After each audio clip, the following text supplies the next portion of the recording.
नमस्ते दोस्तों, आज के इस वीडियो में हम व्यक्तित्व निर्माण और अध्यात्म के महत्वपूर्ण विषय पर चर्चा करेंगे। ये दोनों ही मुद्दे हमारे जीवन में महत्वपूर्ण हैं और हमारे संपूर्ण विकास में मदद कर सकते हैं। इस वीडियो को देखते रहें और साथ में चलें ताकि हम साथ में इस अनूठे सफर पर निकल सकें। हम ऐसा मनुष्य देखना चाहते हैं जिसका विकास समन्वित रूप से हुआ हो, हृदय से विशाल, मन से उच्च और कर्म में महान। हम ऐसा मनुष्य चाहते हैं जिसका हृदय संसार के दुख दर्दों को गंभीरता से अनुभव करे। और हम ऐसा मनुष्य चाहते हैं जो न केवल अनुभव कर सकता हो वरन वस्तुओं के अर्थ का भी पता लगा सके, जो प्रकृति और बुद्धि के हृदय की गहराई में पहुंचता हो। हम ऐसा मनुष्य चाहते हैं जो यहाँ भी न रुके वरन जो भाव और वास्तविक कार्यों के द्वारा अर्थ का पता लगाना चाहे। हम मस्तिष्क, हृदय और हाथों का ऐसा ही सम्मिलन चाहते हैं।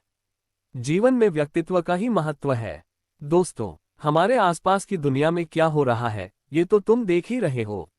अपना प्रभाव चलाना, यही दुनिया है। हमारी शक्ति का कुछ अंश तो हमारे शरीर धारण के उपयोग में आता है और बाकी हर कण दिन रात दूसरों पर अपना प्रभाव डालने में व्यय होता रहता है। हमारा शरीर, हमारे गुण, हमारी बुद्धि तथा हमारा आत्मिक बल, ये सब लगातार दूसरों पर प्रभाव डालते आ रहे हैं। इसी प्रकार इसके उल्टे दूसरों का प्रभाव भी हम पर पड़ता चला आ रहा है। हमारे आसपास यही चल रहा है। एक स्थूल दृष्टांत लो। एक मनुष्य तुम्हारे पास आता है, वह खूब पढ़ा लिखा है, उसकी भाषा भी सुंदर है, वह तुमसे 1 घंटा बात करता है तो भी वह अपना असर नहीं छोड़ पाता। दूसरा व्यक्ति आता है और इन्हें गिने शब्द बोलता है। शायद वे व्याकरण सम्मत तथा व्यवस्थित भी नहीं होते, तथापि वह खूब असर कर जाता है। ऐसा तो तुम में से बहुतों ने अनुभव किया होगा। इससे स्पष्ट है कि मनुष्य पर जो प्रभाव पड़ता है वह केवल शब्दों द्वारा ही नहीं होता। न केवल शब्द अपितु विचार भी शायद प्रभाव का 1/3 अंश ही उत्पन्न करते होंगे, परंतु शेष 2/3 प्रभाव तो व्यक्तित्व का ही होता है। जिसे तुम वैयक्तिक चौंबकत्व कहते हो वही प्रकट होकर तुमको प्रभावित कर देता है। हम लोगों के कुटुंबों में मुखिया होते हैं। इनमें से कोई कोई अपना घर चलाने में सफल होते हैं, परंतु कोई कोई नहीं होते। क्या आपने कभी सोचा है ऐसा क्यों है? जब हमें असफलता मिलती है तो हम दूसरों को कोसते हैं। ज्यों ही मुझे असफलता मिलती है त्यों ही मैं कह उठता हूं कि अमुक अमुक मेरी असफलता के कारण है। असफलता आने पर मनुष्य अपनी दुर्बलता तथा दोष को स्वीकार नहीं करना चाहता। दोस्तों, प्रत्येक मनुष्य ये दिखलाने की कोशिश करता है कि वह निर्दोष है और सारा दोष वह किसी व्यक्ति पर, किसी वस्तु पर और अंततः दुर्भाग्य पर मरना चाहता है। जब घर का मुखिया असफल हो तो उसे स्वयं से पूछना चाहिए कि कुछ लोग अपना घर कैसे इतनी अच्छी तरह से चला सकते हैं और दूसरे क्यों नहीं चला पाते। तब तुम्हें पता चलेगा कि यह अंतर मनुष्य के ही कारण है, उसकी उपस्थिति और उसके व्यक्तित्व के कारण है। दोस्तों, यदि मानव जाति के बड़े बड़े नेताओं की बात ली जाए तो हमें सदा यही दिखाई देगा कि उनका व्यक्तित्व ही उनके प्रभाव का कारण था। मेरे प्यारे दोस्तों, अब प्राचीन काल के महान लेखकों तथा विचारकों को लो। सच पूछो तो उन्होंने हमारे सम्मुख कितने असल और सच्चे विचार रखे हैं। अतीतकालीन लोकनायकों की जो रचनाएं तथा पुस्तकें आज हमें उपलब्ध है, उनमें से प्रत्येक का मूल्यांकन करो।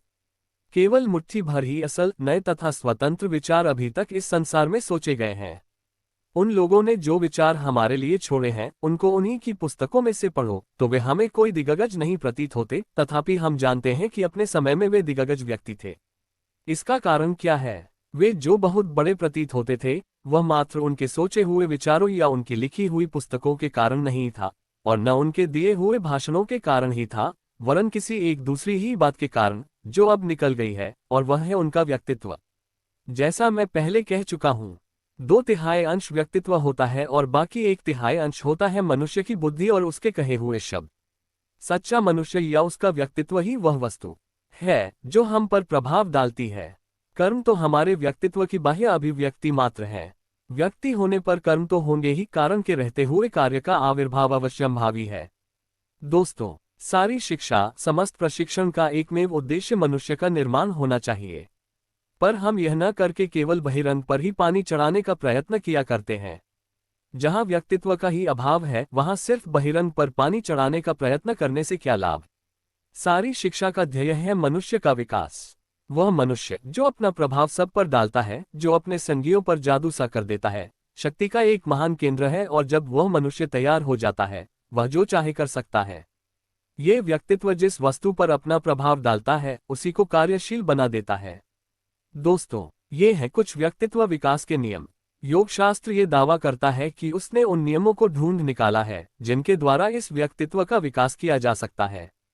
इन नियमों तथा उपायों की ओर ठीक ठीक ध्यान देने से मनुष्य अपने व्यक्तित्व का विकास कर सकता है और उसे शक्तिशाली बना सकता है। दोस्तों, महत्वपूर्ण व्यवहारोपयोगी बातों में ये भी एक है और यही समस्त शिक्षा का रहस्य है। इसकी उपयोगिता सार्वदेशीय है। चाहे वह गृहस्थ हो, चाहे गरीब, अमीर, व्यापारी या धार्मिक, सभी के जीवन में व्यक्तित्व को शक्तिशाली बनाना ही एक महत्व की बात है। ऐसे अनेक सूक्ष्म नियम हैं जो इन भौतिक नियमों के परे हैं, ऐसा हम जानते हैं। मतलब ये कि भौतिक जगत, मानसिक जगत या आध्यात्मिक जगत इस तरह की कोई नितांत स्वतंत्र सत्ताएं नहीं है। जो कुछ है सब एक तत्व है, या हम यूँ कहेंगे कि यह सब एक शून्याकार वस्तु है जो यहाँ नीचे की ओर मोटी या स्थूल है, और जैसे जैसे यह ऊंची चढ़ती है वैसे ही वैसे वह पतली या सूक्ष्म होती जाती है। सूक्ष्मतम को हम आत्मा कहते हैं और स्थूलतम को शरीर। जो पिंड अणु में है वही ब्रह्मांड में है। ये हमारा विश्व ठीक इसी तरह का है। बहिरंग में स्थूल घनत्व है और जैसे जैसे यह ऊंचा चढ़ता जाता है वैसे वैसे वह सूक्ष्मतर होता जाता है और अंत में परमेश्वर रूप बन जाता है। दोस्तों, हम ये भी जानते हैं कि सबसे अधिक शक्ति सूक्ष्म में है, स्थूल में नहीं।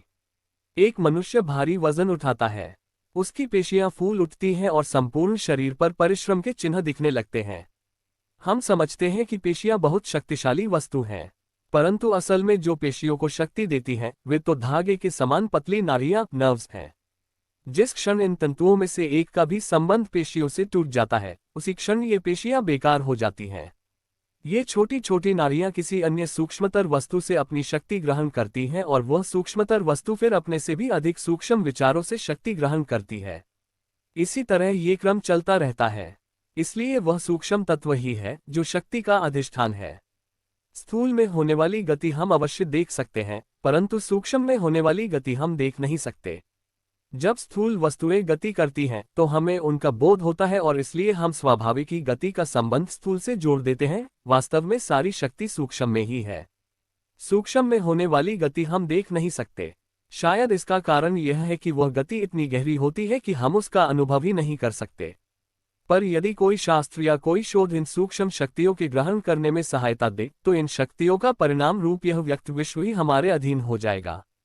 मेरे प्यारे दोस्तों, आपने देखा होगा पानी का एक बुलबुला झील के तल से निकलता है, वह ऊपर आता है, परंतु जब तक कि वह सतह पर आकर फूट नहीं जाता तब तक हम उसे देख नहीं सकते। इसी तरह विचार अधिक विकसित होने पर या कार्य में परिणत हो जाने पर ही देखे जा सकते हैं। दोस्तों, हम सदा यही कहा करते हैं कि हमारे कर्मों पर, हमारे विचारों पर हमारा अधिकार नहीं है। यह अधिकार हम कैसे प्राप्त कर सकते हैं? यदि हम सूक्ष्म गतियों पर नियंत्रण कर सकें, विचार के विचार बनने एवं कार्य रूप में परिणत होने के पूर्व ही यदि उसको मूल में ही अपने अधीन कर सकें, तो इस सब को नियंत्रित कर सकना हमारे लिए संभव होगा। अब यदि ऐसा कोई उपाय हो जिसके द्वारा हम इन सूक्ष्म कारणों और इन सूक्ष्म शक्तियों का विश्लेषण कर सकें, उन्हें समझ सकें और अंत में अपने अधीन कर सकें, तभी हम स्वयं अपना शासन चला सकेंगे। और जिस मनुष्य का मन उसके अधीन होगा वो निश्चय ही दूसरों के मनों को भी अपने अधीन कर सकेगा।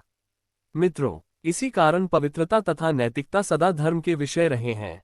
पवित्र सदाचारी मनुष्य स्वयं पर नियंत्रण रखता है और सारे मन एक ही है, समष्टि मन के अंश मात्र हैं। जिसे एक ढेले का ज्ञान हो गया उसने दुनिया की सारी मिट्टी जान ली।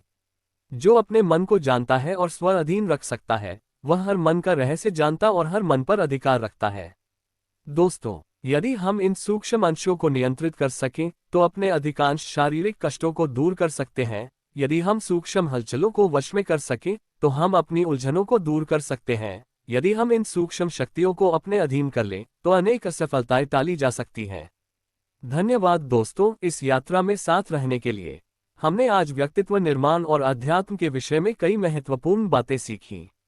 यदि आपका कोई सवाल या अनुभव है तो कृपया हमारे साथ अपने विचार साझा करें।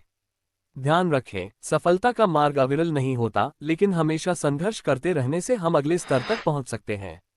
धन्यवाद और शुभकामनाएं।